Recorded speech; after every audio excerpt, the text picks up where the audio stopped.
gentlemen who are united, associates of the Filipino race whom are dauntless and ingenuous advocator of the nation and society. Magandang araw sa inyong lahat mga kababayan. Ang awit ay sisimulan sa patirang GPBA ay ang usapan. Dugo ba sa ugat ang siyang dahilan o pagmamahalang tapat na kaipatiran? Sa dugo ko nagsimula, sa dugo magtatapos. Kapatid na tunay damay sa hirap at pag-asa nagtutulungan. Sa huli magkakampi, dugo ang nagbubuklod. Hindi matitibag na muli kapatid, sa krisis ay tagatugon. Puso ang nagpili, hindi aksidente ng lahi. Kapatiran sa puso mas tapat at hindi nang aape. Ang kapatid na GPBEI ay kasama mo sa iisang tahanan. Alam ang nakaraan, kasabay sa pangarap at hagdan. Dugo ay mas malapot kaysa sa tubig. Kahit malayo kapatid ay abot pa rin sa hirap at ginhawa. GPBEI ay ang unang sandalan. Kapatid ang pinili, may respeto at tiwala. GPBEI ay ang magbubuklod, ay ang sandigan. Kapatiran sa dugo o puso ay walang pinagkaiba.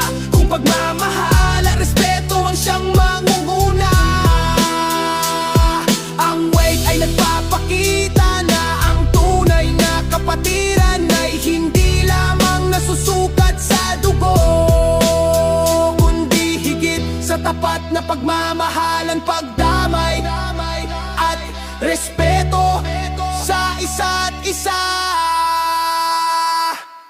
Guardians Platoon, Brotherhood International, yan ang aking pagkatao.